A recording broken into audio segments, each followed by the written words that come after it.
Good afternoon.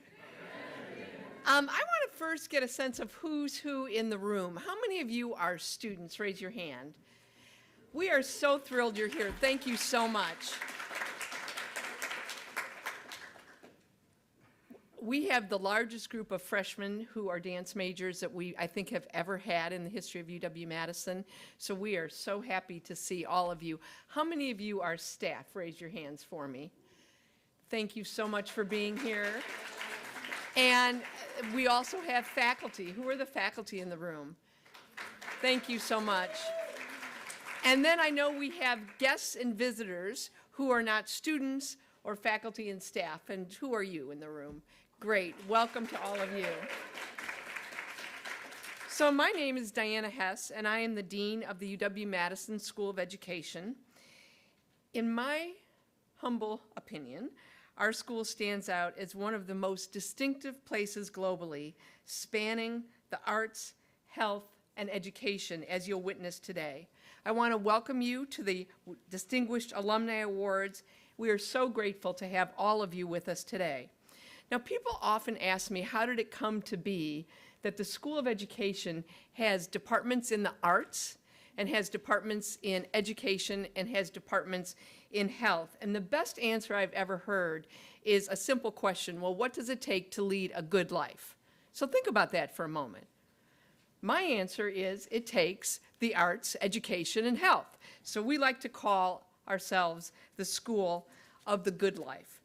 But what really brings that life beyond this place's walls? And that's one, I think, question that you'll get a good answer to today as you meet our distinguished alumni from the departments of dance, kinesiology, and educational leadership and policy analysis. We asked these three departments to nominate alumni who were deserving of the award of being distinguished alumni, but we didn't want it to be people who had to be at the end of their career. It's not a lifetime career award. It's an award for people who are alums of these three departments and who are doing excellent work. And there was a lot of consideration, and I know a lot of deliberation among the faculty and staff in these departments, and they had a lot of people on their lists. And I'm very happy today to say that our three distinguished alumni recipients are Julie Cote from the Department of Kinesiology, and we'll be meeting her later, Governor Tony Evers from the Department of Educational Leadership and Policy Analysis, and Tania Isaac, who you'll meet in just a moment, who is an alumna from our Department of Dance. So I'd like to hand things off to my colleague, the chair of the dance department, Jin Wen Yu. I want to say something about Jin Wen before I hand it off. We ask a lot of our department chairs. It's a really important position, and many people will serve one term as department chair and say, great, I have served my department. And some people serve 2 terms. Nobody serves 3 terms, and it's unheard of to serve 4 terms. Jin Wen has just recently been elected by his department for his 4th term as chair of the dance department.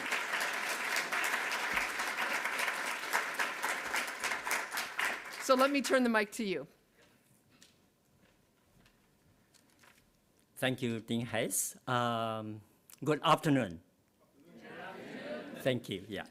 On behalf of the dance department, I'm really delighted to present our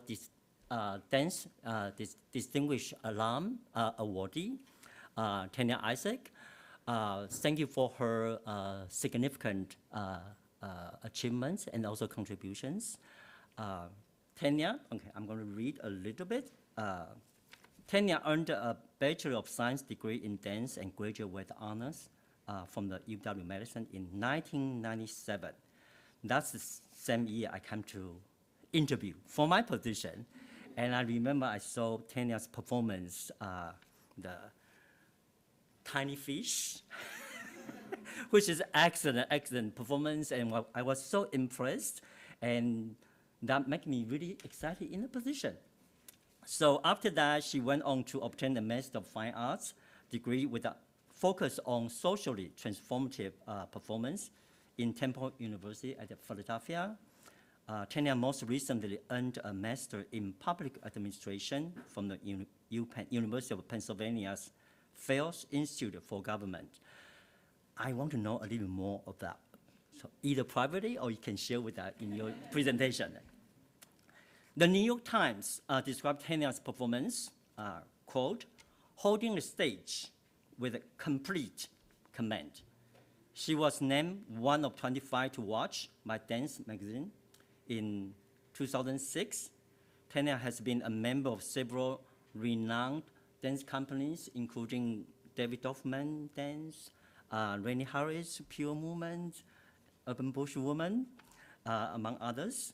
She founded and directed Tanya Isaac Dance from 2004 to 2020, which was supported by awards from the Pew Center for Arts and Heritage, the National Performance Network, and the Independence Foundation and Best Dance Festivals.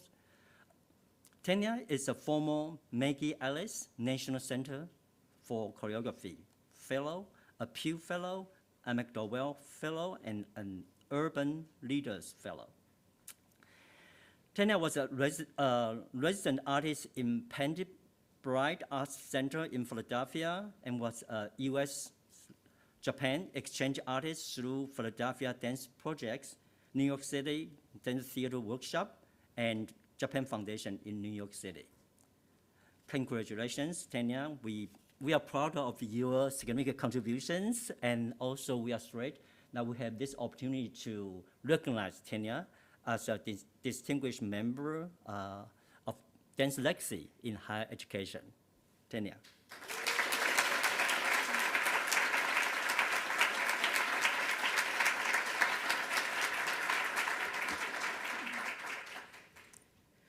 Good afternoon, everyone. Thank you for the introduction, Jinwen. Thank you to, I don't think Andrea is here, but to Andrea Harris and the dance department for their support for this award, and also over the years when I've been able to be back and forth, and also in conversations that we've had since I've graduated. Thank you to Dean Hess and the School of Ed and everyone who was involved in the process for this honor, and to my friends and family for being here today. I'm going to read. I have a lot that I want to say about how this has gone. And I want to say thank you to Eve Hyman for her design of the first slide. She is my daughter sitting in the first row. She was not satisfied with my initial design as an entry point, and so she took it upon herself to finesse it quite a bit, and I thought she did a lovely job. So, in my professional life to date, I've grown to embrace the interconnectedness of culture and policy, of creative thought, and inspired social design. I deeply value our role as performers and artists, and I also value the opportunity those roles provide for a deeper understanding of ourselves and of each other. This afternoon, I am going to attempt a walkthrough to where I am now and how dance has and continues to shape it. Now as a performer and a consultant, then in choosing a dance major, the intent in how the ideas took on a life of their own, and the dancing part in how the process keeps being extended. My work has always looked for ways to navigate how we articulate the reasons behind our choices. As a Mancy Fellow, Pew Fellow, and McDowell Fellow, I have honed my own process-based inquiry called an open notebook that invites audiences to contribute their perspectives to an idea, observation, or question. In designing these installations, I have become more aware and more invested in looking at the ways in which our institutional decisions affect how people live and work and access cultural life. On stage, I have tried to represent many points of view and to immerse audiences in an environment of reflection, challenge, and curiosity. At this juncture, I've begun to step beyond my artistic practice and consult with institutions on organizational planning and alignment, designing processes that build intellectual, social, and cultural fluency. In each instance, I define all our interactions as collaborations. Collaborations that emphasize flexibility of thought and build the ability to both understand and juggle multiple agendas, identities, and values. The context and practice of my ongoing and future work involves using my artistic background to step into what is, for me, a different kind of public service, one that prioritizes effective, discursive, innovative approaches to problem solving. Small goals. So I make dances, I perform, I write, I build notebooks, I speak. As an Urban Leaders Fellow, I began to write and dissect policy. From conversations and experiences, what I keep discovering, as do many of us who teach or lead in any capacity, is that universally, we do not often feel or create individual value. And also, that we do not often ourselves value the time it takes to build a process based on discovering what we truly need. I became curious about whether we could. During my master's in public administration, between classes in government and business, I became used to the blank, polite faces that came with me telling anyone that I was a choreographer and performer. To them, it did not compute. In my first encounters with analytics and business practices, I wrote that everything you need to know, you learn in a really good art school. Wading through all the books on creativity in business and politics, on workplace dynamics and the ethos of care and attention, I am even more convinced that this is true. Art school may truly be where there is the capacity to learn this best. My first art school was in the School of Education here in Madison. What I was offered here was a way of learning that encompassed a rigorous search for meaning, communication, knowledge, and connection. One of our required courses as dance majors at the time was actually titled Movement, Communication, Meaning. And educational pedagogy was not an elective in our curriculum. I come from a background of performing dance and theater, of grant writing, project management, resourcing, financing, planning, conceiving, collaborating, and creating. We know how we make this work. I worked within the unpredictable business of nonprofit management and the limitless practice of art making. It is the business of daily innovation, imagination, collaboration, and cohesion. Innovation comes with the ability to anticipate a question and imagine a solution. It requires the curiosity and the tenacity to find something that did not previously exist and to will it into being. Innovation comes from understanding a system enough to be responsive to its flaws while pushing the boundaries of its strengths. But while we often embrace innovation in theory, we tend to be resistant to the interruptions in our established ways of thinking. So I keep asking, beyond what we already think we know, what can we envision, whom do we need, and how do we keep these moving parts connected? Performance management and organizational diagnoses are current barometers of how well we adhere to stated goals, address flaws, and employ strengths. And while we keep creating more layered metrics, more surveys, more data, we also need to acknowledge how imperfectly we will always categorize and capture the nature of motivations, actions, and interactions, because people are impossible. Systems break because systems are not abstract. They are made of people, us, who are impossible. So our systems must be nimble, they must move, they must communicate, they must have meaning to the people they encompass. So we can ask,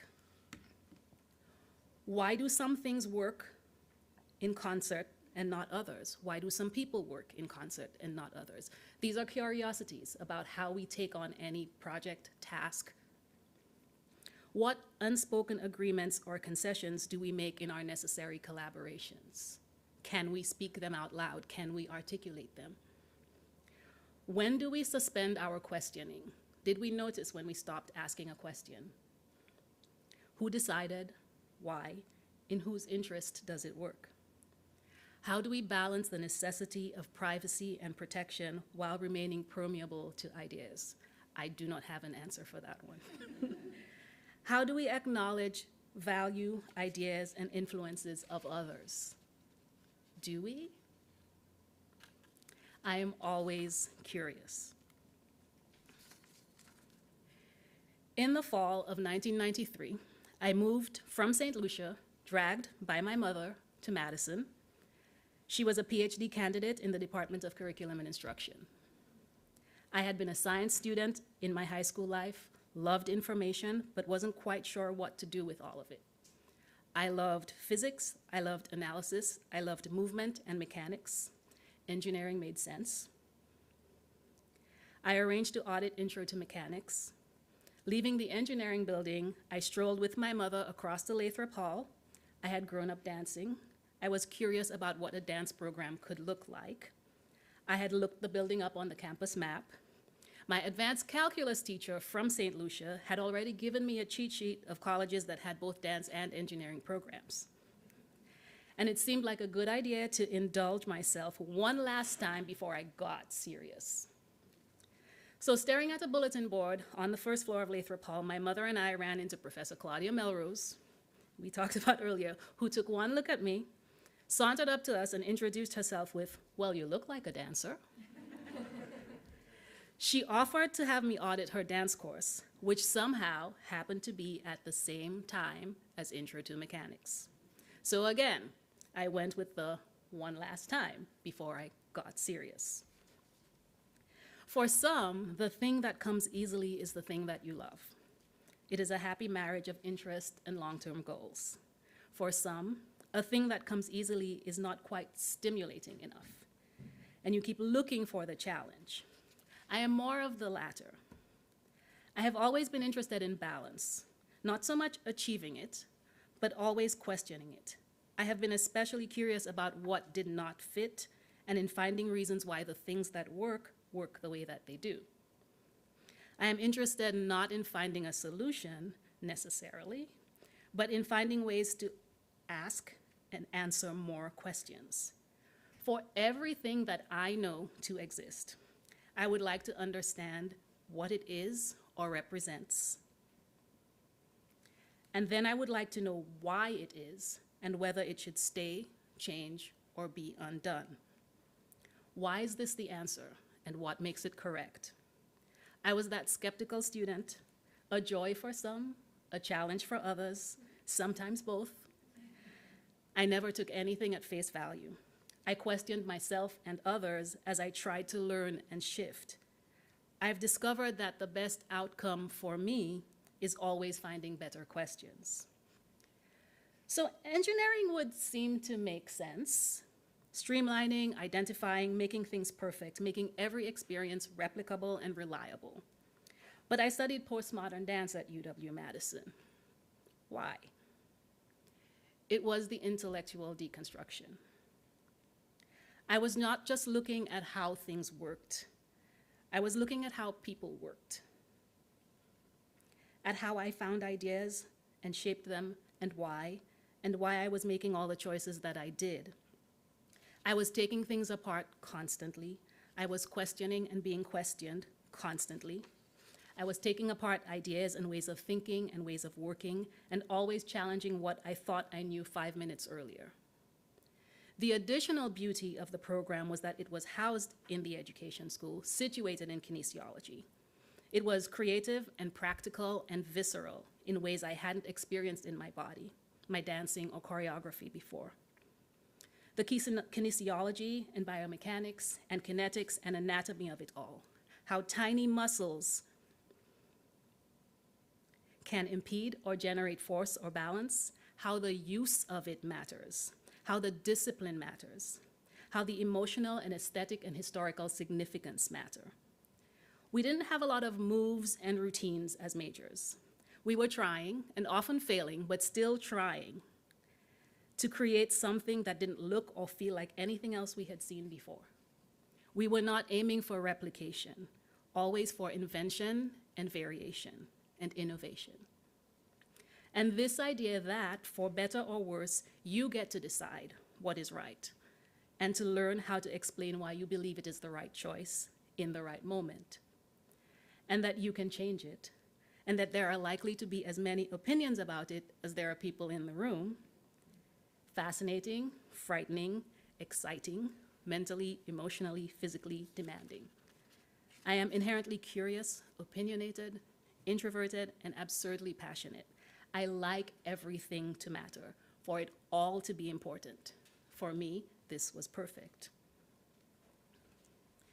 So in composition, in movement science, in improvisation, in performance, in collaborations, in technique classes, I was fortunate to have Li Chaoping, with whom I performed professionally for years following graduation, Claudia Melrose, Buff Brennan, Jim Sutton, Patrice Naparstek, Maureen Jansen, and Dr. Anita Gonzalez, a PhD student I met as a freshman who is still a close mentor and collaborator. They were thoughtful, deliberate, demanding, people with whom I could create enough space to both learn and give myself permission to follow my own ideas. It was in encountering postmodern ideas in dance that I found and fell in love with all these layers of permission. The permission to define, the permission to use every available resource to feed your idea. I had landed at UW and found a thing that was science and art and thought and familiar and unknown, and that fed more curiosities than I knew that I possessed. It has evolved over time, but that distillation of critical thought, sensation, intuition, and physical intellect is always my inspiration. So here is an example of how I map my choreographic life onto new disciplines.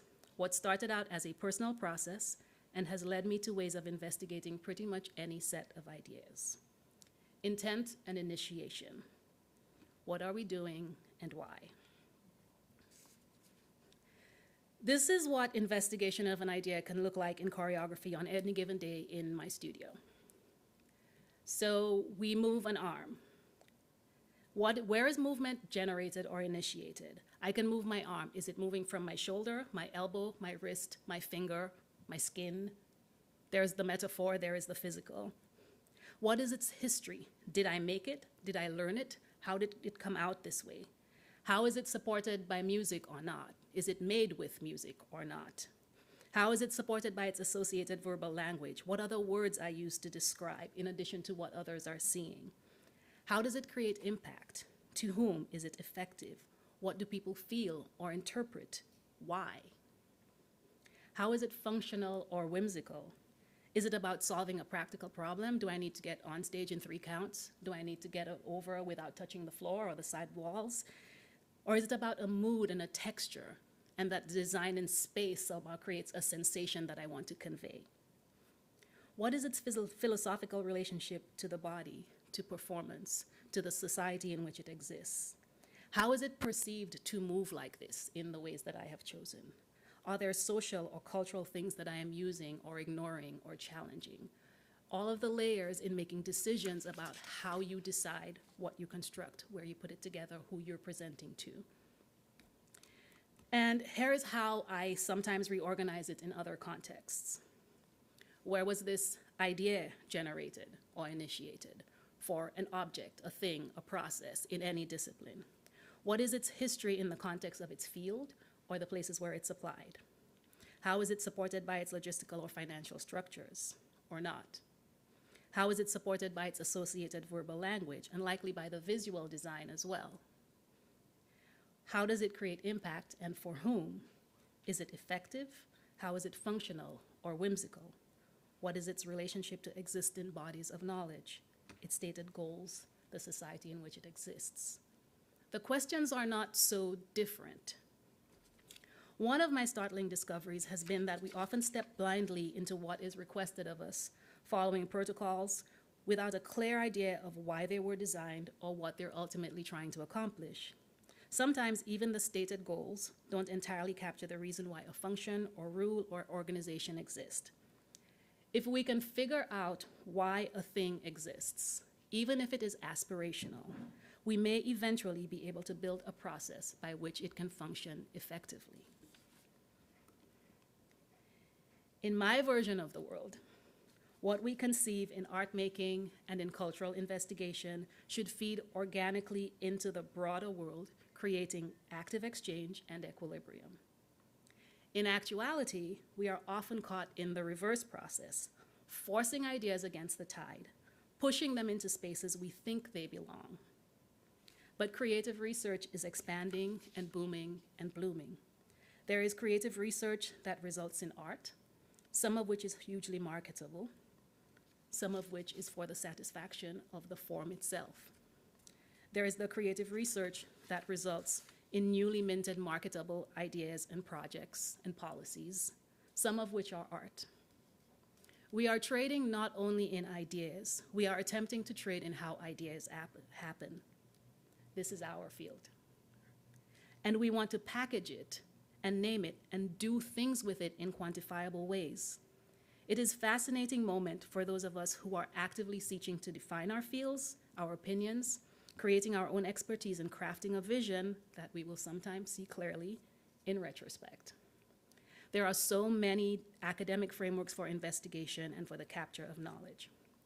So here we are, and we are open to the conversation, but we still have to define the parameters that will build us agile, effective systems with tensile integrity, if that is our goal. And I'm here for all of it. I am a dancer because I love words. I'm a choreographer because I love conversations. And I am an artist always because I never run out of questions. Thank you.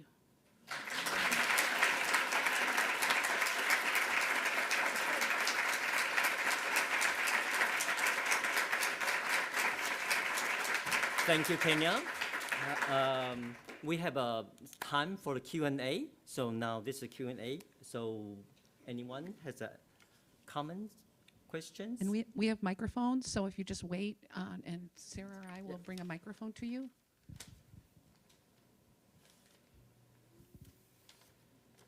Dance students? Kenya just say, name all the questions, right? So up here, I've made a little trajectory. I really like maps. I made a trajectory of some of the things I've done and how they sort of have ended up. With Intrinsic Design is the company that I have right now, and I'm also working on other projects, some of which are dance and art-based, some of which are completely outside of that realm. So.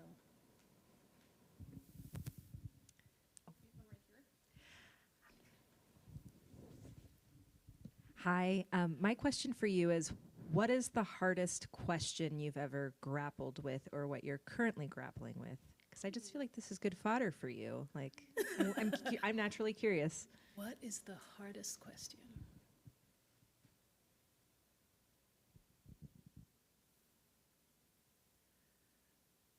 I think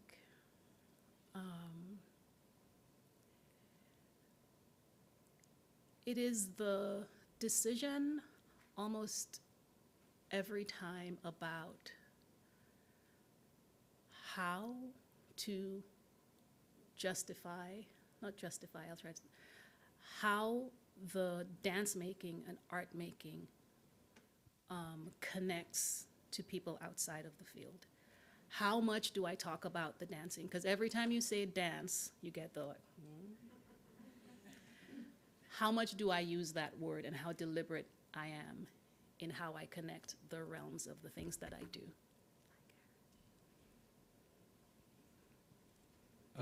How do you get like your own like artistic like shows like funded? Like how does that process even start? Ooh, we have a lot of people in the room who could talk about it.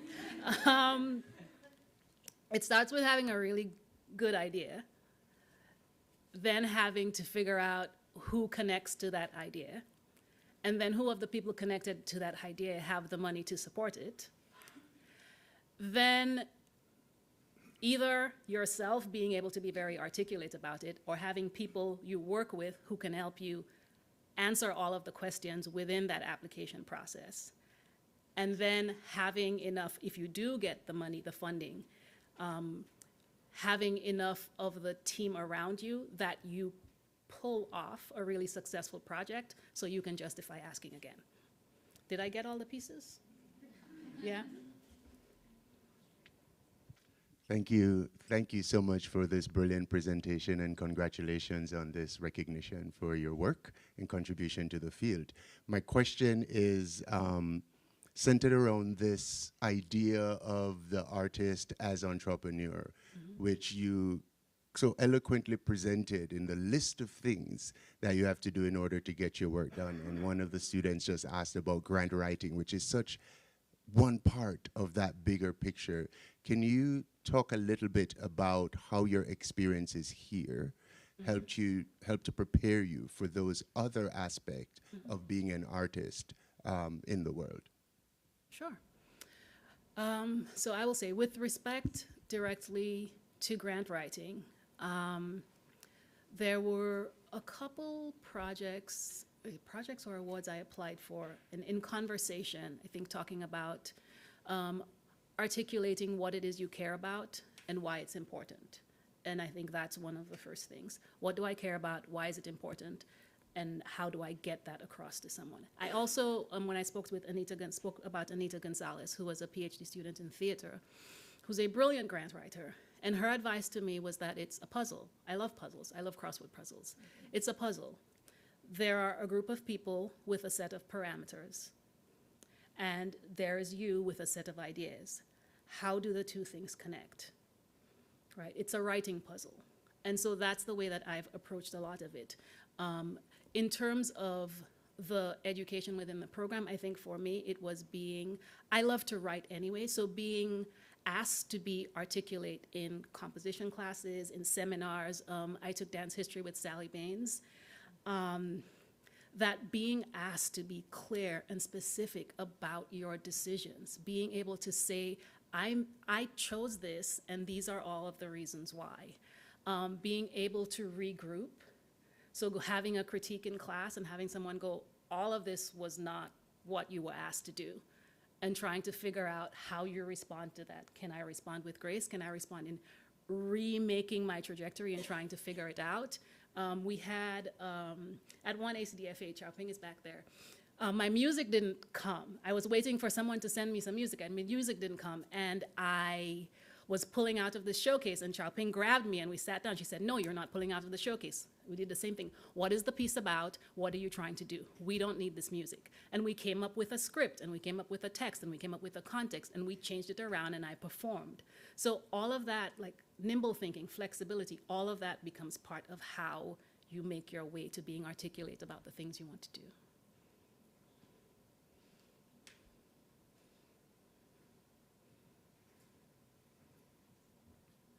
Thanks for that great presentation. I'm always curious about embodiment and what was the body like in the Caribbean movement versus the body being in North America? And the second question is, what would you say to your younger self? The students asked me that earlier today. Let's see. One of the reasons that I think I became really articulate about figuring out what I wanted to do and why is because the bodies are so different. So I grew up in St. Lucia, and I danced growing up. I was not training to be a dancer. I had been dancing. I danced twice a week. It was fantastic training, like the dance we danced hard, we learned a lot, we did a lot. But it's a physical culture. It's a culture that moves. So the way you sit in your body isn't about making a shape. The way you sit in your body is also about a sensation. So when I'm landing here and I'm studying, and I love frameworks, I do. And I'm studying the framework of how you like hold your, even when it's organic, it's a little like you're making a thing that you superimpose. And I had to figure out how to embrace that information, but still create an internal sensation that reminded me of the reasons why I love to move, because I love to move. And earlier today, a student, or maybe some people were asking about the companies I've worked with have completely different aesthetics. And I have loved all of it because it keeps coming back to figuring out where your body is situated in this way of moving and how can it transform and how can it be different. So the thing for me is that it allowed me to learn how to transform myself inside and around all of the stuff that was being asked of me. And what was the second part you asked? My younger self. I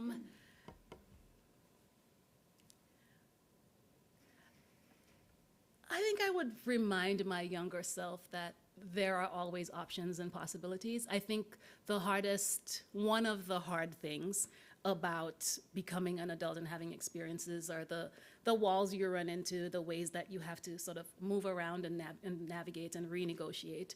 And I think some of those things I could have managed with more grace and less resistance if I would have told myself to take a deep breath and make my way through it earlier. I can do it now mostly, but yeah. We have about 5 minutes left for questions. Hi, when you say you're a choreographer because you like conversations, Yeah. I'm always curious, like, do you hear a piece of music or a sound, or do you think of the body like, what is the conversation between the music or the sound that you pick for the piece? It varies depending on the piece. Sometimes I will hear a piece of music and I can see and feel a way that I would like to move to that music. Sometimes I have an idea and I make a vocabulary and I play a lot with throwing different soundscapes on it to see if there's something that works that doesn't take away from the integrity of the thing that I made. Sometimes it means it's just a soundscape and not music. So I think it's that idea also of just staying open to where the inspiration comes from. And yeah. Hi, good afternoon. This has been a really beautiful presentation. I'm trying to digest. I've been in a lot of art spaces recently, including a beautiful space that Professor Walker facilitated yesterday at the Diversity Forum. And what your talk, there's a notion of sort of rural visioning I see in your remarks. And I guess I'm curious because I've been really grappling with the role of art in democracy and justice. What is the role that you believe art plays, and why is it that art training perhaps helps individuals develop particular skills that make them prime or help them with having greater capacity to like envision the possibilities of varied worlds? Small questions. So I say you could probably get a range of answers in the room depending on the artist and their experiences and the way they want to engage with the world. For me, I love and I imagine the capacity to have thoughtful, empathetic conversation. And so everything that I do and I make has been about figuring out how to talk about who I am and invite the other person or other people in the room to talk about who they are. Like, is there a space in my presenting my thing that allows for other people to come in? And if there isn't, for me, it's then how do I make the adjustment? Because I wanted to do that. Every artist doesn't. There are plenty of artists for whom they build a thing and it is what it represents, and part of what they want is for you to grapple with coming to it. And that is also its own sort of form of artistic representation. For what I want is that exchange. I think that for people who want to imagine, they're attracted to making art because it's the place where you can imagine. If you're building in your studio, for a period of time, you can let go of all of the logistics and impracticalities about the scene that you're creating. You know, you don't have to deal with the external barriers. You can build the beautiful thing that you want to see and the environment that you want to be in. And I think the people who want to do that are attracted to places that will give them opportunities to do that. And the people who are in other places and who are seeking that come to places where it's possible to be imaginative in that way. Thank you. I think we're going to start here. And Tanya will be here with us tomorrow. So for the dance students, you still have opportunity to talk to Tanya tomorrow in the dance building. So I want to thank you for your contributions to the field and the community carrying out the Wisconsin idea On behalf of the School of Education, we are honored to present you with the Distinguished Alumni Award of Dance. Please join me.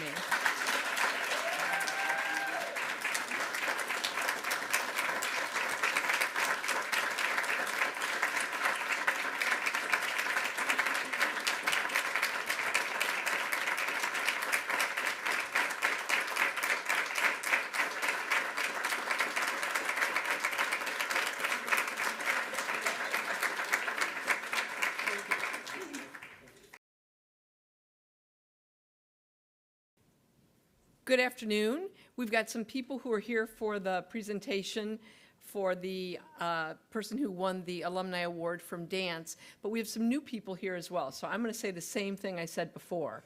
So I haven't lost my mind. I just want to make sure that we have some similar remarks going out for all of these awards. Well, let me begin by saying my name is Diana Hess, and I'm Dean of the UW-Madison School of Education. In my perspective, our school stands out as one that is unique in a variety of ways. One way in which we're unique is demonstrated at these awards today. We have the arts in the School of Education, we have health in the School of Education, and we have education in the School of Education. And we are really proud of that fact. We think that it makes for an unusually interesting and strong School of Education. And when we designed a process for these Distinguished Alumni Awards, we wanted to make sure that each year an award was presented in each of the three areas. So today, we're going to be hearing about the award from the school or the Department of Kinesiology. And I want to begin by acknowledging our previous award winner from dance, Tana Isaac, who just gave an amazing presentation. It was so fun to listen to. And in just a moment, we will hear from Julie Cote, who is the award winner from kinesiology. And then after that, we will hear from Governor Evers, the governor of Wisconsin, who's our award winner from our Department of Educational Leadership and Policy Analysis. So I want to take a moment to introduce the Department Chair of Kinesiology, Andrea Mason, who is going to be introducing our Distinguished Alumni Award winner. Just this morning, Andrea and I and a number of other people from the Department of Kinesiology were presenting the plan for a new kinesiology building to campus. We were really excited about this plan that we presented, and we are very excited about the possibility of getting a new building. But I was quite appreciative of the fact that the Department of Kinesiology rocks in every way, so it is very easy to make a case for why we need a new building.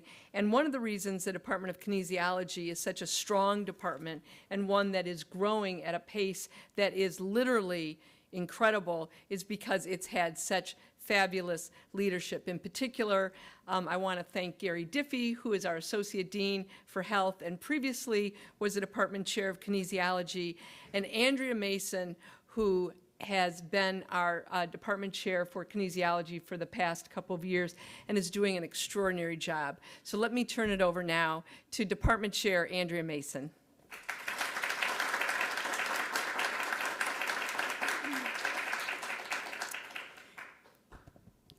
Thank you, and good afternoon, everyone. So I would like to first take this opportunity to welcome Dr. Julie Cote back to the University of Wisconsin-Madison. We are so thrilled that you are here with us today.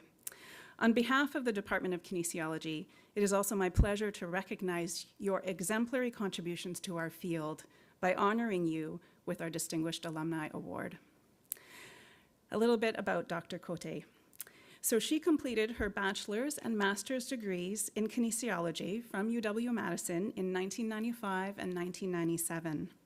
During that time, she was also a scholarship athlete on the UW track team, running, I believe, the 800 and the mile. After completing her degrees, Dr. Cote returned to Canada to attend the Université de Montréal, where she obtained a PhD in biomedical engineering and postdoctoral training in kinesiology. Dr. Cote's research has advanced our understanding of the sex and gender-specific effects of fatigue on the biomechanics and motor control of repetitive upper limb tasks. This work has significant applications in both the workplace and in exercise and sports settings. Importantly, she has extended her basic research findings into applications such as promotion of exercise for those with diverse abilities and the reduction of workplace injuries.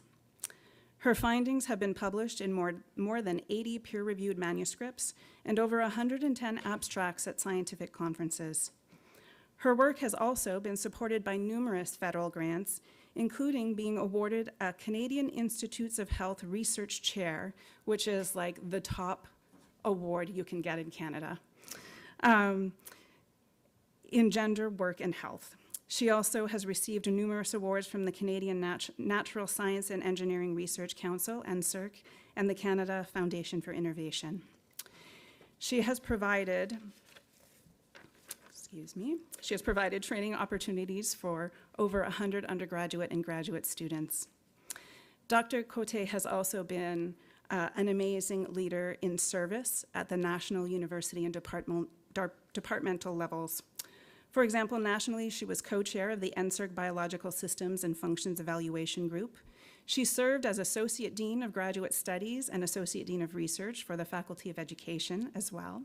And she also had the hardest job in the world, which was chair of the Department of Kinesiology and Physical Education for 7 years. She has also provided scientific leadership by serving as chair, co-chair, and on the organizing committee of numerous research conferences spanning from local to international. Dr. Cote, we are thrilled to be able to celebrate your significant contributions to our field. You are such an excellent example of the Wisconsin idea in action, and we are so happy that we get to honor you here today.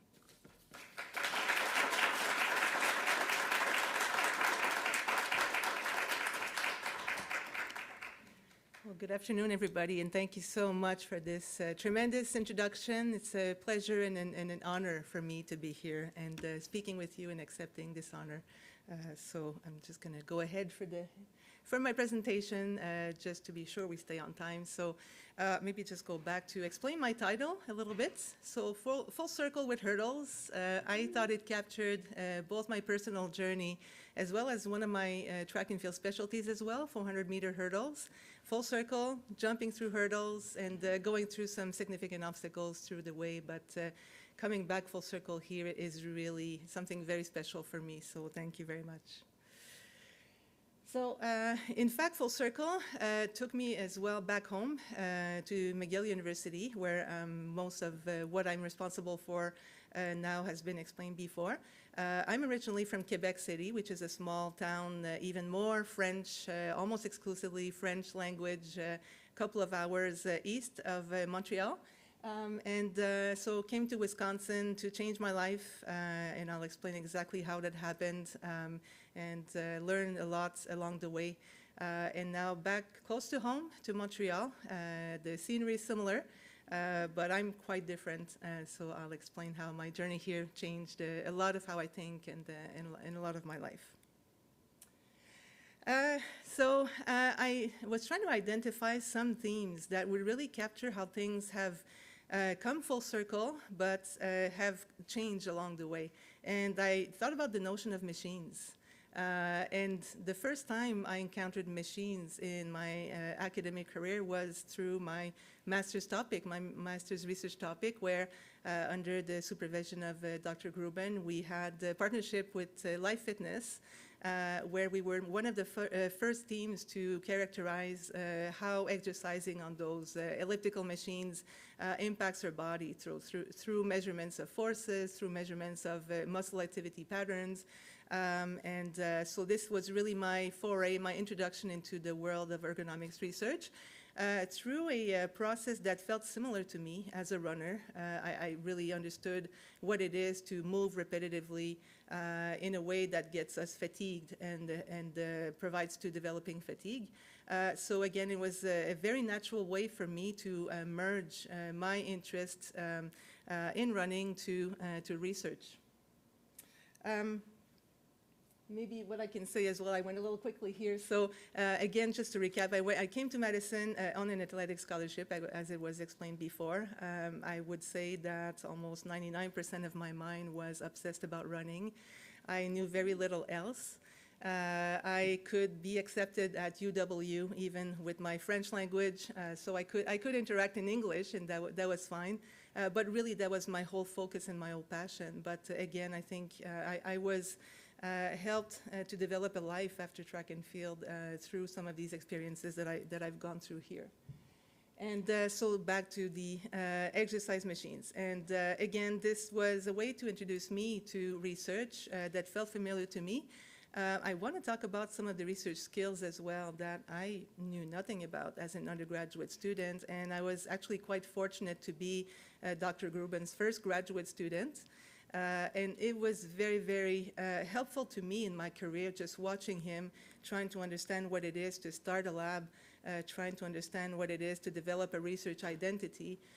So I was actually quite fortunate that Dr. Gruben took a chance on me at that time. So what I learned, the foundations of biomechanics research, knew nothing about soldering, knew nothing about electrical circuits.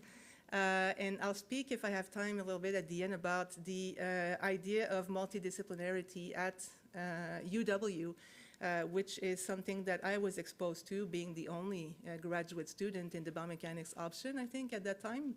And so we had to make peace a little bit, the program for me, taking classes in electrical, taking classes in mechanical. So that really, really challenged me and pushed me in different directions, where I learned things like soldering.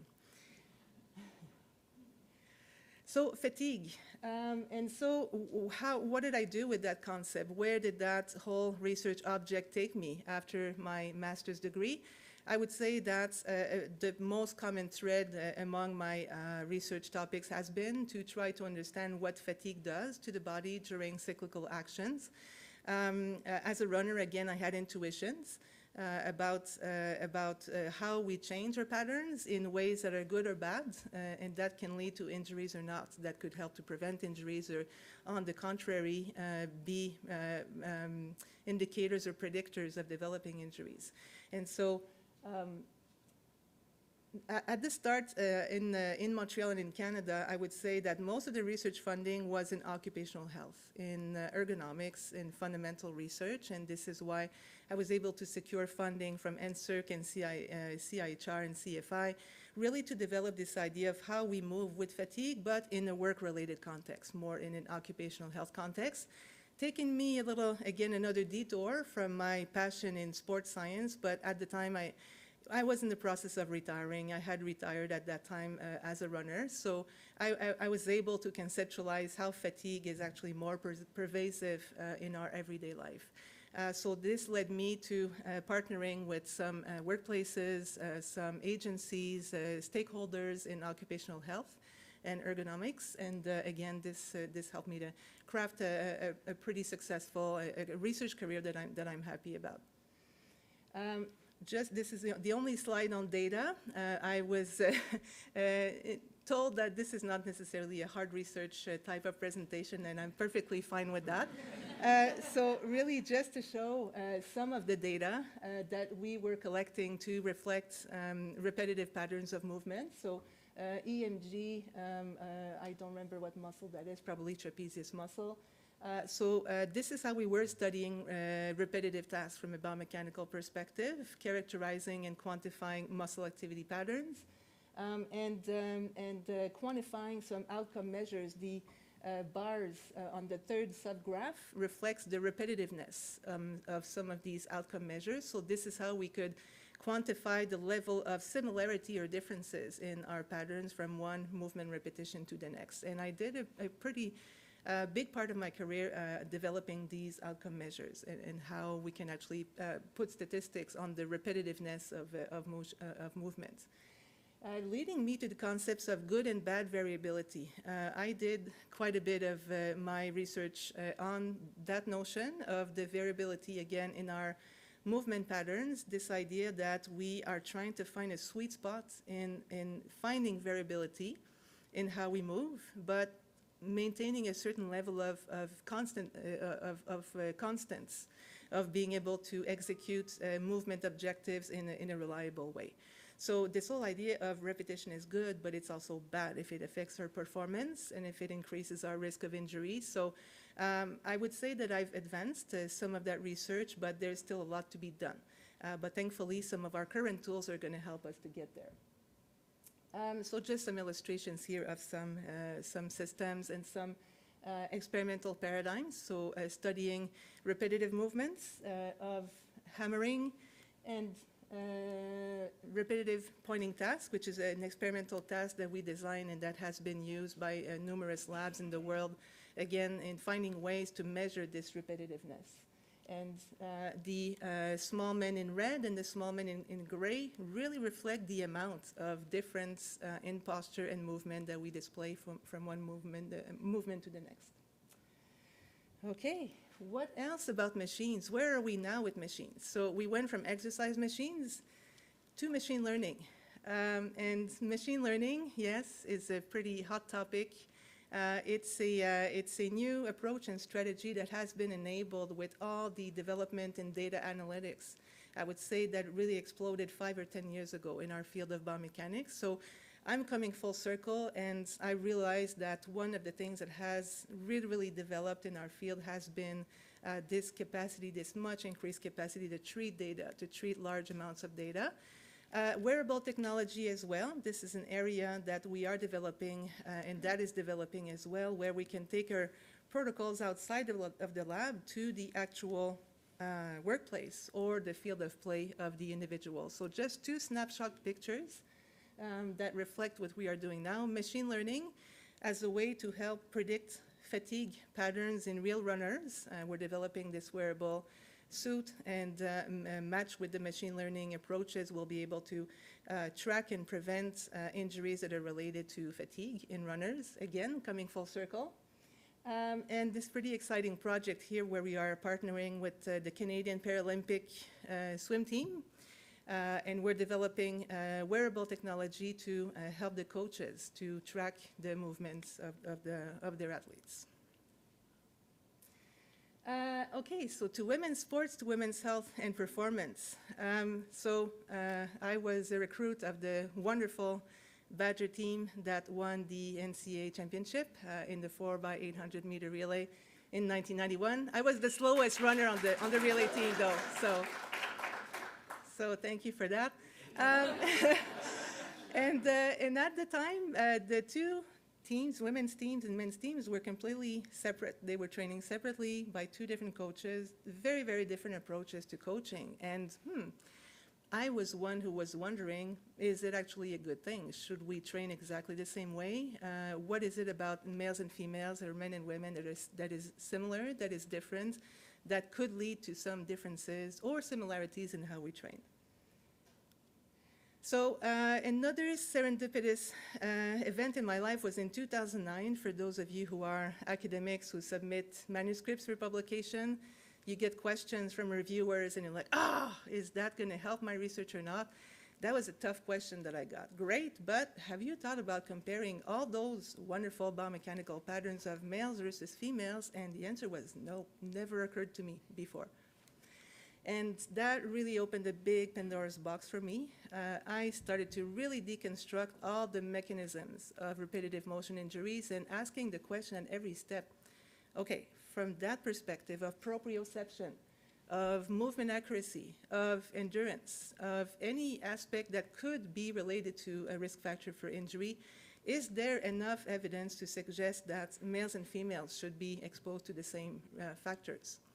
And that was the door open for my career, led to, I would say, the research chair, the CIHR chair, a few publications. And where I'm going with this is actually here. I'm almost past. The field has exploded so much. Many different researchers now are on this, to really trying to understand what it is about males, females, genders. We're going much beyond what were these original questions in 2009 and then through 2018 when my chair finished. So very happy to actually be one of the old people that is actually being surpassed by others in this field. And then everything else that we do is academics. There's teaching as well. So being a team captain of the track and field team here allowed me to develop my leadership skills. Being a teaching assistant in the school here allowed me to develop my teaching skills, my mentorship skills. And I would say that this is probably what I'm the most proud of, and what makes me the happiest in my job is mentorship of graduate student and research trainees, and this is why I highlighted that. About 100 now and counting. I love that part of the job, and I could say that it all started here with mentorship opportunities. And leadership, we talked about the difficult job of being a departmental chair. Ain't that the truth? I did it twice, so two consecutive terms, but I personally, I'm sure it's the same for you. It's actually really rewarding to be able to help develop the careers of our colleagues who are walking the path that we were just walking a few years ago. I'm not the chair anymore. I need to take a break at some point from academic leadership. However, what I'm focusing on now and what resonates when I hear that there's a new building in development, I'm also in the process of helping build a new building for sports science research. So I'm the director now of this new research institute at McGill University in sports science. The research is still an Adams Sports Science Institute. So that's what is keeping me occupied as well these days. But again, a lot of the leadership and the giving back to the community, helping others, helping colleagues that was started as a Badger really is something that I'm carrying through nowadays again. I really wanted to be sure to have the time to get to this slide. This is something I absolutely need to thank my former supervisor for. So it's a way to wrap up for me. I would say that UW has shaped my career and my life in so many ways. It's provided me opportunities, a breadth of opportunities on campus here that went well beyond track and field. And I'm very glad. I'm very fortunate for that. So some of the skills or some of the ideas or values that have really, when I think about my Badger years, I gained not just from the track and field team, but from being an overall student on campus. The search for excellence, you know when you're on campus that there's a motivation for excellence in all domains of life in academia. So in track and field, in academia, in all the fields, I think that this is what everybody aims for here, and it really feels that way. Multidisciplinarity, I talked about it a little bit, especially because of the program that I was trained in my master's was so unique and so personally crafted, individualized to me. I think this was an opportunity, a chance that I had as well. Openness and diversity, just being in the process of transitioning out and retiring as an athlete, going to Memorial Terrace and just watching different ways to live than being an athlete, I think was really, really helpful to me. And Madison has such an open vibe to it that it was really something that made me feel much more secure about the future, basically. And of course, Craig, in so many ways, it was a blessing for me to have you on my road. In terms of being a model of integrity, scientific integrity, very modest, soft-spoken. I think I took a lot of that. I watched and I took a lot of that in my approach as well. Generosity in showing me the ropes of building a lab, but also just kindness, just really just basic kindness. I was going through a very difficult time in my life trying to reinvent myself after track and field, and I think this was, I just have moments in my mind where you really helped me with that, so thank you. Last slide. I hope I was good on time. It takes a village. A few pictures of my life after my career as a Badger. So a few snapshots of the research teams that I built around me through the years. I just built a community, and it makes me feel good that some of my former students now are coming back, and we have celebrations, and they're proud to be part of this legacy as well. It wasn't all fun and games, I would say. We did have a few weddings among the different students in the lab, a few babies that were born out of those weddings, a few deaths as well, which was the sad part, but it's life, I would say. And I was able, again, I was very fortunate to be able to just reinvent myself after track and field by being here. So it takes a village, and thank you to Craig, thank you to everybody here, thank you to my more than 20 years partner, and very honored again to be here and thanking you for this tremendous honor.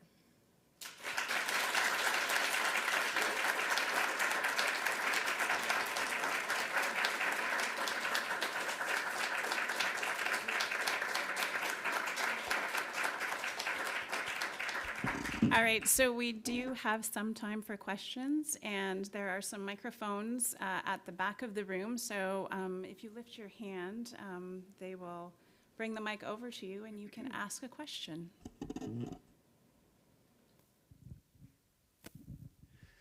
Thank you for sharing those memories and remarks about your truly extraordinary career. I noticed that one of the things that you were responsible for helping birth at the department when you were chair was a kinesiology clinic. Mm-hmm.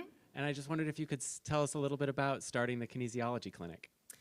Oof, I wish it was going better than it is now. It's a lot of work, but you know, one of the silver linings, and there were just very few, but of the pandemic, is that it forced us to invent online offering as well, which at the moment I think was good. But the idea was to help our students and showcase us as a department on campus as the champions of exercise, the champions of healthy living, and we're almost exactly in the same setup at McGill compared to here. We're in the Faculty of Education or the School of Education. There are 3 departments. We're one of the 3.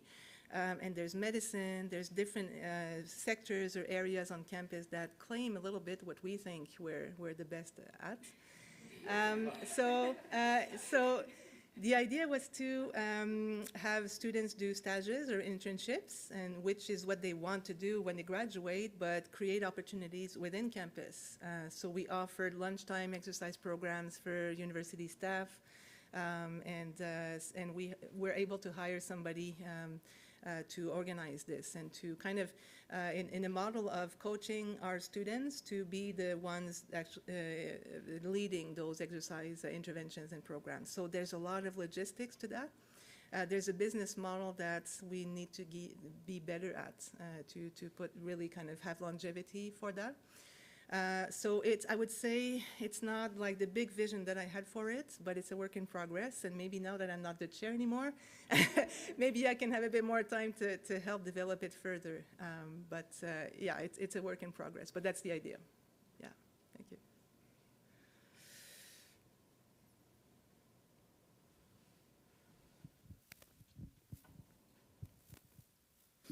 So thank you for that great talk. I've got a question about how artificial intelligence is already affecting the kind of work you do and what you predict for the future. Mm-hmm.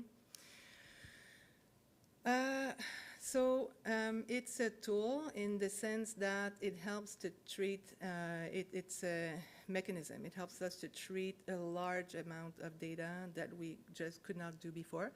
I look at machine learning and artificial intelligence to drive research questions rather than be the end goal for me personally. My goal has always been to better understand how we move, and however machine learning can just give us predictions. You know, if the runner moves in such a way in terms of their repetitiveness, after 1 minute of running, that runner is going to develop an injury in 2 months, something like that. So in terms of helping to make predictions, but it's just to obtain a fuller picture of the situation. But then we need to go a step further, in my opinion. I do work with colleagues whose research specialty is machine learning, trying to develop the best machine learning algorithms. So again, this idea of multidisciplinarity, I think it's together that we'll find the best, most optimal use of these approaches. Yeah, thank you. Hi, fellow runner here. I was wondering if you could comment on the lessons that you learned as a college athlete and how they helped you in your professional life. Oof, I was, thinking about that for a few days now. First thing that comes to mind, it's going to sound strange, but how to deal with failure, with rejection, with being number 2, and I was not number 1 when I was here. that was difficult for me because I was #1 in Quebec when I came here, but I came here with the knowledge that there would be better runners than me. I would not be the chosen one all the time. And, you know, in academia, we have to be able to deal with failure, with rejections, with no's, and just turn around as quickly as possible and learn from it. And what is it that I learned from that I can change that is going to help me in the future? So definitely that was the #1 thing for me. Many different other things as well. The danger of going too far. In terms of overtraining as well. So the importance of balance in sports, but also in life in general. So this balance or this equilibrium, so to me, has been very important. I don't think anything comes close to those two for me. Yeah. I've got about 1 million science questions that I want to ask you. But, I'm just going to choose. I'm just going to choose one. And just ask if you can just summarize a little bit about what your overall findings are in this gender-specific aspects of fatigue. Is it physiology? Is it anatomy? Is it something else? Yeah. So sex and gender. So sex, biology, gender, how we express this biology, given the context, the culture. It's very different or difficult to distinguish between the two. Where my research is going now, I would say, is looking at, or kind of arriving at a point of differences in muscle fiber contents between men and women. Again, I can't say if it's biology or how we've been training and using our body in the activities, but differences in muscle fibers that are not uniform across the different muscles. More differences in terms of the more type 2 types of muscles, and fewer differences in the typically type 1 muscles. But all of those regional differences in muscle fiber content will affect coordination because we need to coordinate all of those muscles to create repetitive movements. So I think machine learning will help us to get at more kind of, given all those differences, what does it all mean in terms of simple outcome measures? So that's where I would say we are going now with our hypotheses of what is different. Anthropometrics as well, height, weight, all these things, but I would say fiber type for me, yeah. I'm also interested in looking at the Paralympic approach that you're taking. Yeah, absolutely. How are you utilizing that approach to assess fatigue in athletes who maybe they're amputees, maybe they bilateral? How are you approaching it from that perspective? With difficulty, with complexity. So we are just in the process of developing the wearable technology. First is there are technological challenges to that, creating something that will have minimal impact from noise of the water when the swimmer swims, but that can still tell us something. As far as I know, in paraswimming, there is actually a big unknown on how we classify athletes. So maybe we can talk about that later on. But for me, this would be one of the points of impact of our research, is seeing if we can contribute to a better classification of function. Okay, thank you. I'm not an expert in para-athletes, generally speaking, but yeah, I feel like this is going to help us to get there, and that's what the coaches have told us as well, is that's what they see as the potential. We have the coaches, the national team coaches on the grant with us, and we have regular meetings, so this is helpful. So this is where we're going, but there's definitely a challenge. We're studying the different strokes. There's going to be differences according to anatomy, anthropometrics, but the different strokes of swimming as well. So I think that's what we want to do, is have a personalized approach, but that could ultimately lead to maybe some better classification for competition. Yeah.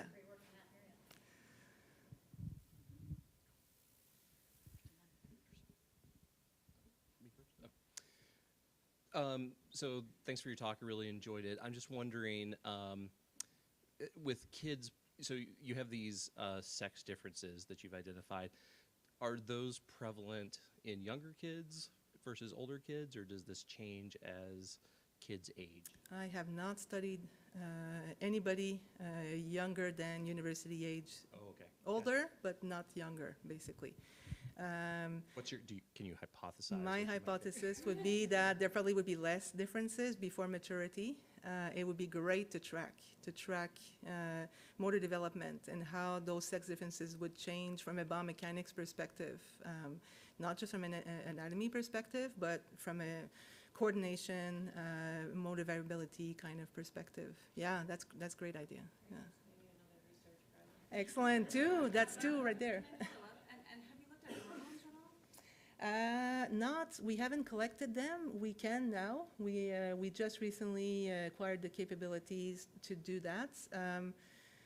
It's pretty controversial from my perspective, from what I know, from the most important measurements that we are studying these days. I'm not 100% convinced that we have to, but I want to incorporate them into the model, and then we'll see. We'll see where they would come into play, for sure. Yeah. And this will be our last question. Oh. You talked about your science, and there was a slide where you also talked about your practical intuitions. There was a slide where it said that what you found in your science sort of verified what your intuitions were. When you're dealing with coaches, do you find that there are problems when what you find doesn't sort of accord with their practical intuitions? How do those conversations go? They go with a bit of distance in between the two people, I would say. I think it's all about trying to understand the other person's point of view. And I think for me, being a former runner, being a former coach for a little bit of time is going to be helpful. But I also have to acknowledge that there's a science and there's an art to coaching. And I think it starts from that recognition. My coach here, Peter Tegan, was both a scientist but an artist as well. We didn't really know why he was doing what he was doing with us, so we had to trust. But yeah, so my intuitions were that you run and you're just in the zone. You have those beautiful biomechanical patterns that you feel comfortable with, and then one of those days something goes wrong. I always see it as a grain of sand that's in the machine, and it messes up everything. So that resonates with what we know now about the cortical control of coordination. There are centers in the brain that regulate coordination. I had no idea at the time as an athlete. Yeah, I think there's intuition, but I don't know everything yet. So I think I need to continue and follow those intuitions. And yeah, definitely. Thank you.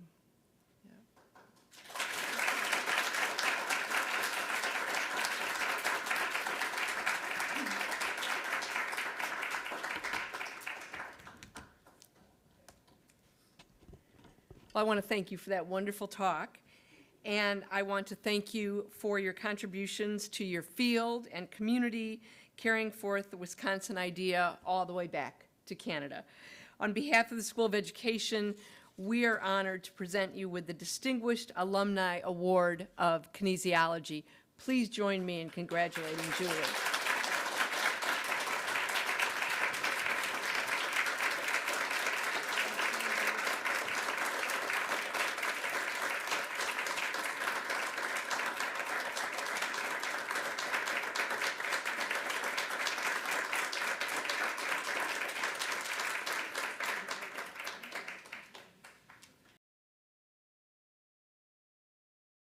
Good afternoon. My name is Diana Hess, and I'm proud to be serving my 9th year as Dean of the UW-Madison School of Education. It is my distinct pleasure to welcome all of you to our 3rd and final session of our Distinguished Alumni Research Awards. We're grateful to have all of you here with us today. For those of you who have been joining us throughout the afternoon, I want to welcome you back. I'll be sharing some similar content from our first 2 sessions.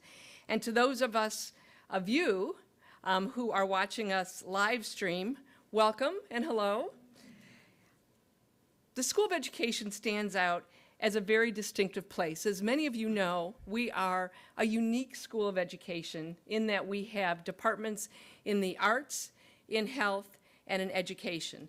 As a matter of fact, we're pretty sure it's true that we are the only school of education, not just in the United States, but in the world that has this unique compilation of departments. And it's a great strength. But quite frankly, people often ask me, how did this come to be? How do you have the arts and education and dance in the School of Education? And here's the answer. I want you to all think about what it takes for you and others to have a great life, or even a good life. And I'm pretty sure your answer is the same as mine. You need education, you need health, and you need the arts. So I want to welcome all of you to the UW-Madison School of the Good Life.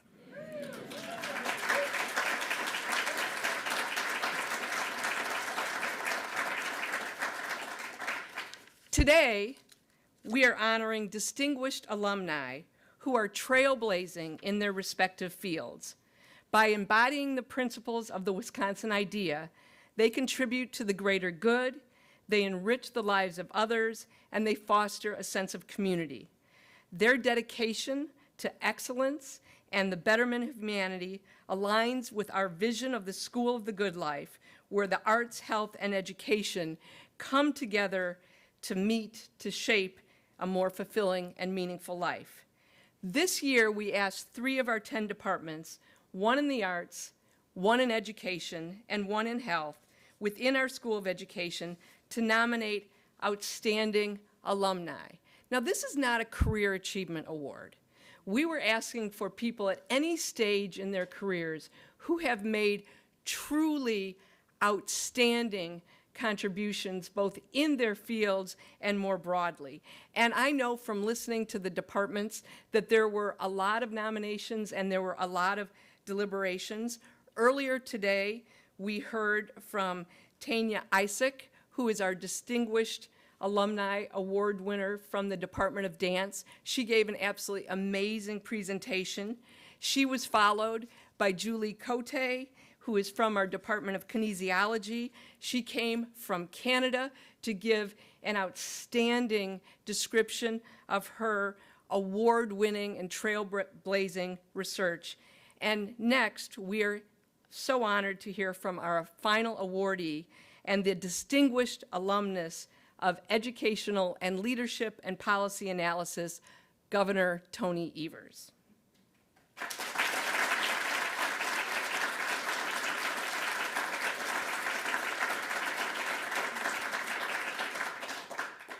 It's a true privilege to have Governor Evers here today.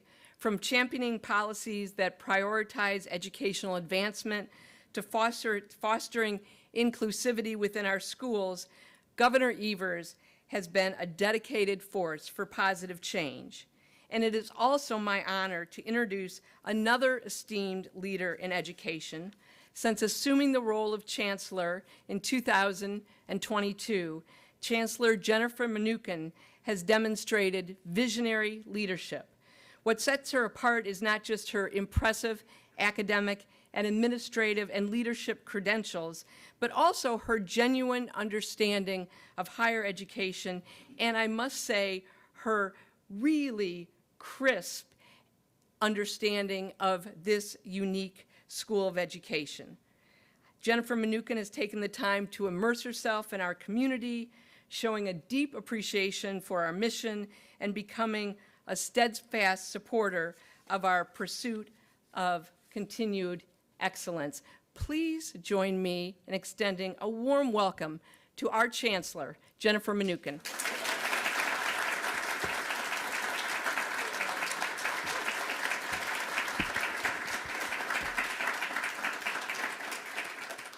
Thank you so much, Dean Hess, and thank you as well for your truly outstanding leadership that's brought together brilliant minds across arts, health, and education at this preeminent School of the Good Life over these past 8 years. Let's give Dean Hess a round of applause.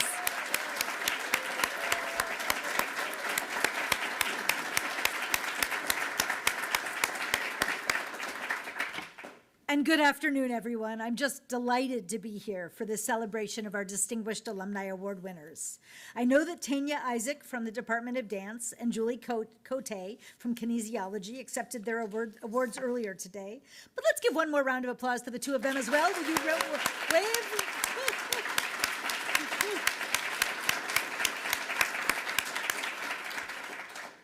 And to Governor Tony Evers. What a privilege to have a governor who is also a scholar, and also an alum. Welcome back to campus, to your home school, and to your home department. I hear you even took a class right here, although I think it was a physics for poets class, not an education class. But still, welcome home, and thank you so much for taking the time to be here, and thank you for your tireless advocacy for education, for the university, and for our students, and our statewide impact. Let's give the governor a round of applause.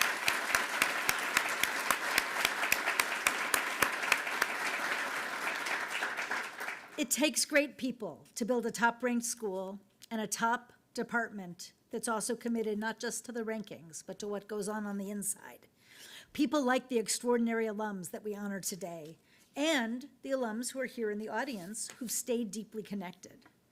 People like our esteemed members of our School of Education Board of Visitors. I see several of you here in the audience today, and I know others of you are watching online.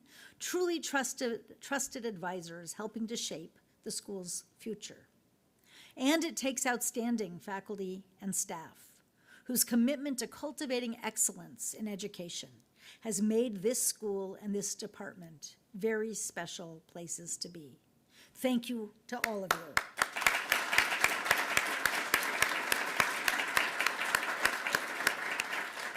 Now, I think we've got some students in the room, too. If you're a current student, will you wave a hand?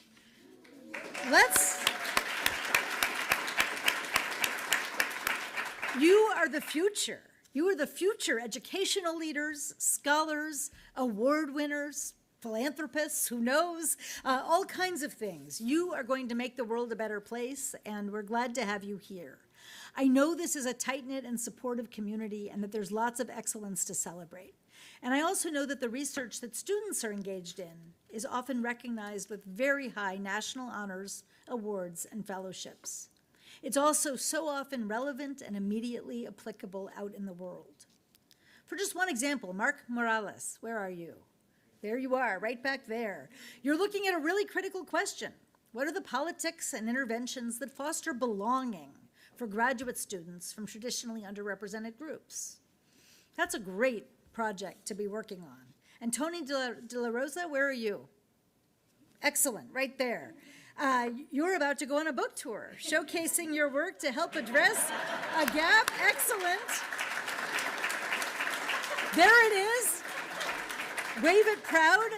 A book on the gap in K-12 education with new ways to incorporate the narratives and history of Asian Americans into the curriculum.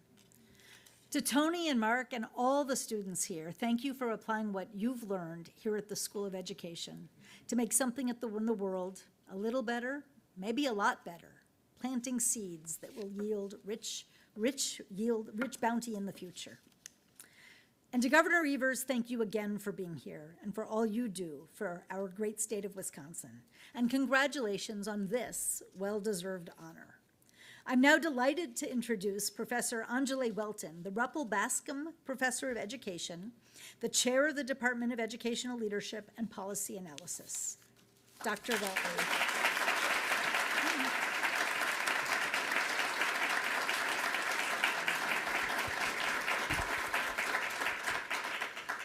Thank you, Chancellor Mnookin. On behalf of the Department of Educational Leadership and Policy Analysis, it is indeed my pleasure to honor Governor and Dr. Tony Evers as our Distinguished Alumni Award recipient. Governor Evers is a 3-time graduate of UW-Madison, earning his bachelor's in biology, a master's from the Department of Curriculum and Instruction, and a doctoral degree in educational administration from my home department, the Department of Educational Leadership and Policy Analysis. He is currently serving in his 2nd term as the 46th governor of Wisconsin. With over 3 decades of public education experience, Governor Evers has spent most of his life fighting for Wisconsin's kids.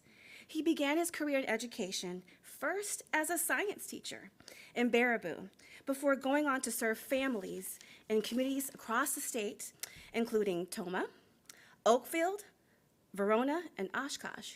You've gotten around. Prior to his election as governor in 2018, Evers served as the Wisconsin State Superintendent of Public Instruction, winning statewide elections in 2009, 2013, and 2017.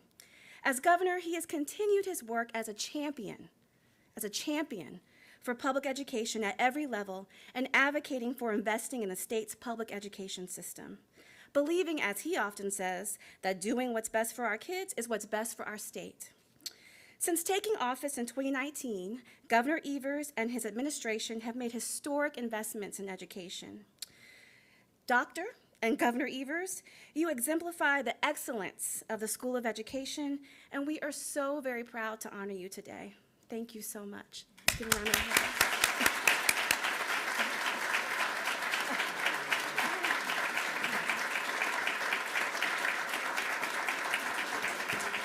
Thanks, everybody. It is great to be here. It's been quite a day. I spent part of the day in Superior, at UW-Superior. We have a small airplane. Anyway, and I got to meet all sorts of young prospective teachers. It's amazing, just amazing. So, this is a special day. It's always great to be here also with two really courageous leaders. Dean Hess, Chancellor Mnookin. Not only are they scholars, they're great leaders, and in this world, we need as many great leaders as humanly possible. Thank you both.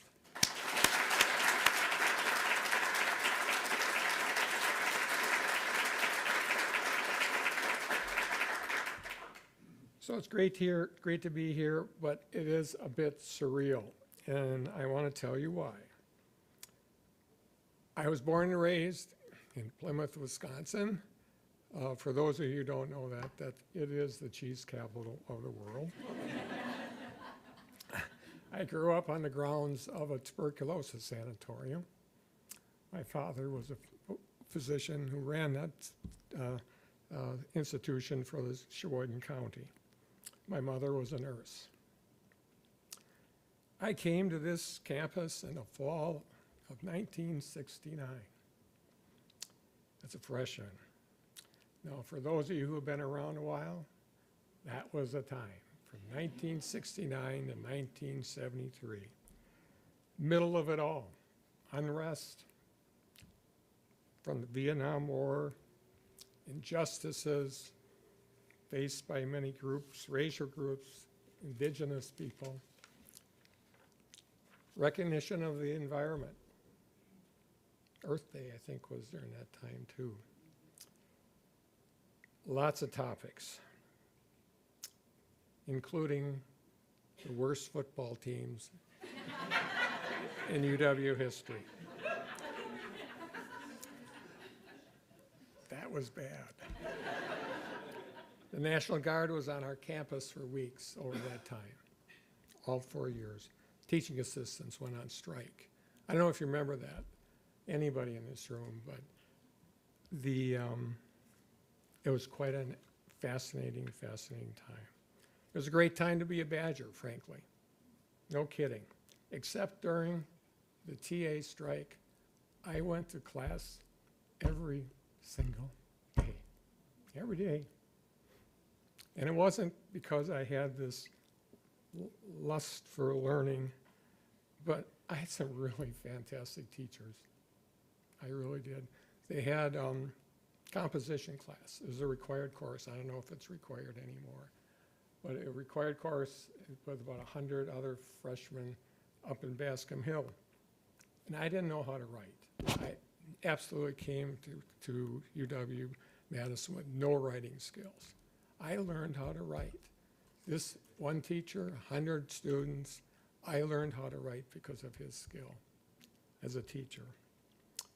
I was able, my most difficult course was Philosophy 101 as a freshman. I actually took that course over in Humanities building. I think it was the first year. It was wet back then. It's wet still today. And it's going to be torn down, thank God. Anyway, it was an amazing It was an amazing course taught by an amazing teacher. I got a C. It was my only C in 4 years.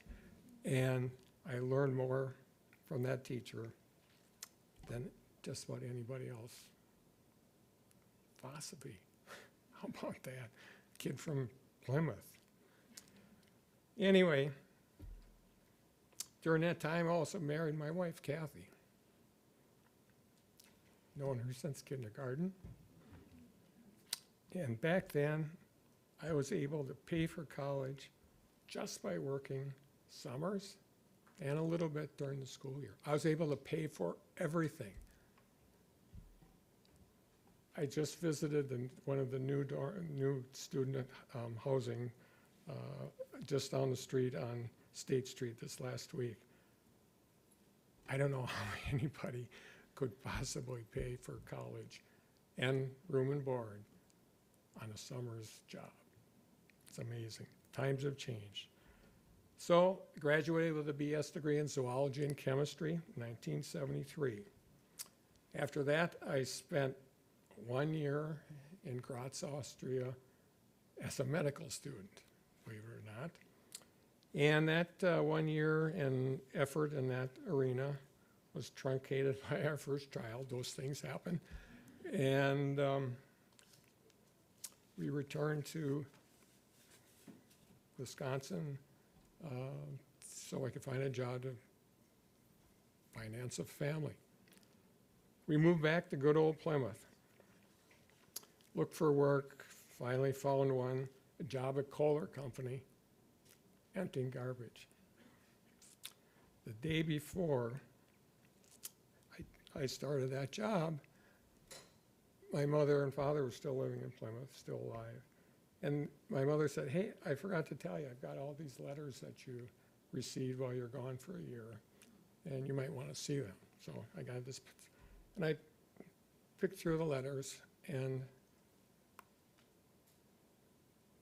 I was accepted into the master's program in education at UW-Madison.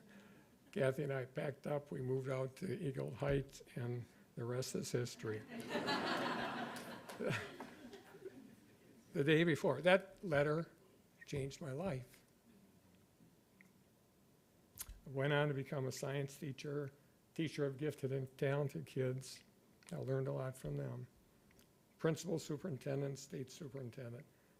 And I have no doubt today that that letter is why I'm here. So thank you. I know you weren't in that position then, but thank you anyway. Received my master's in curriculum instruction, had great teachers there. Education administration, my PhD thesis. Actually, I enjoyed doing that too. I mean, I was working full-time as a superintendent in Oakfield and coming down here at nights and writing. And one of the things that happened actually as a result of the PhD thesis is as I was working and going to school here at night primarily and kind of doing 20 hours days, I was smoking 4 packs of cigarettes a day.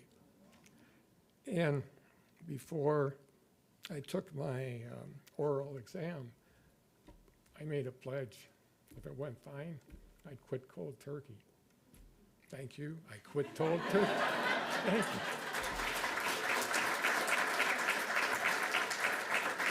So you see all these things that are, it's called connecting the dots, folks.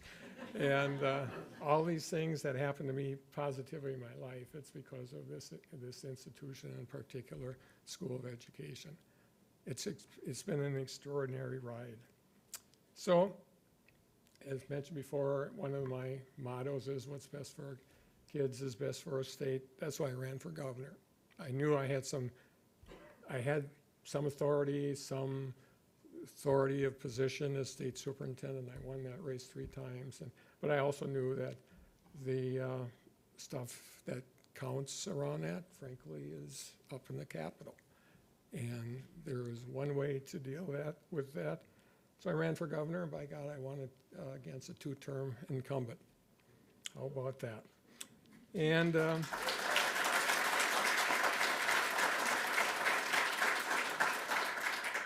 So, kind of telling you my history here, because it's a lesson on how this institution, its history, its human capital, its changes as things happen, opportunities change lives.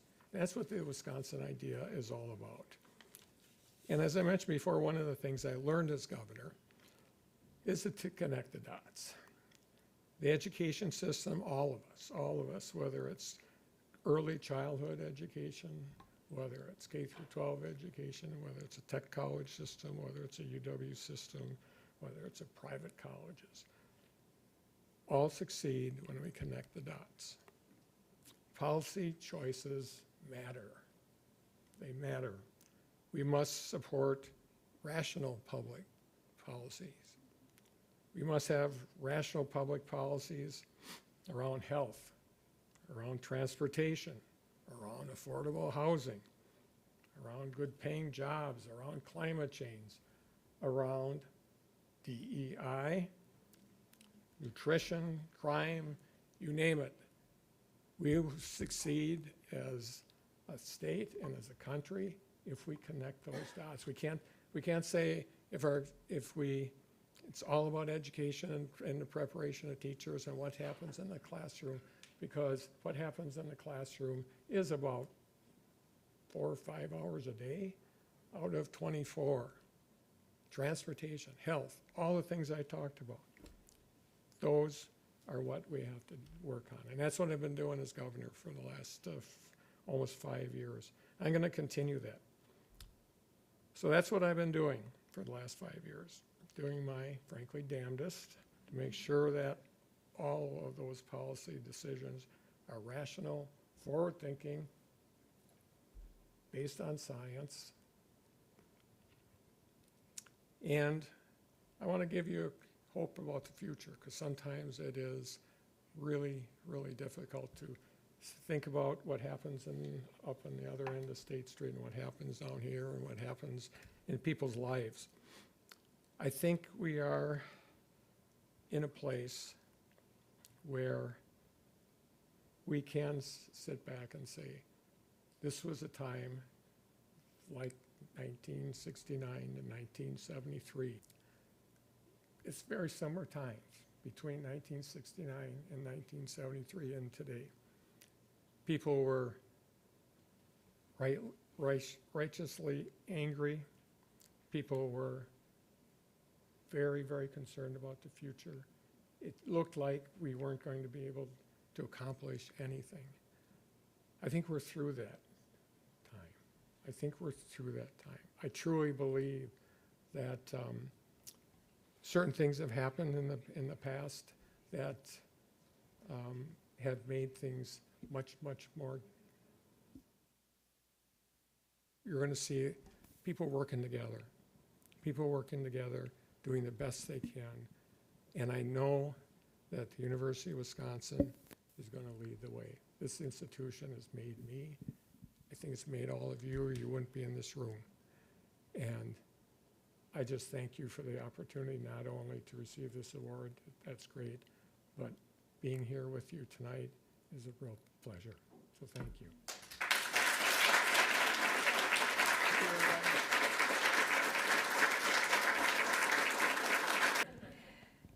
So I want to thank you, Governor Evers, for your contributions to your field and community carrying forth the Wisconsin idea. On behalf of the School of Education, we are honored to present you with the Distinguished Alumni Award of the Department of Educational Leadership and Policy Analysis. Please join me in thanking the Governor.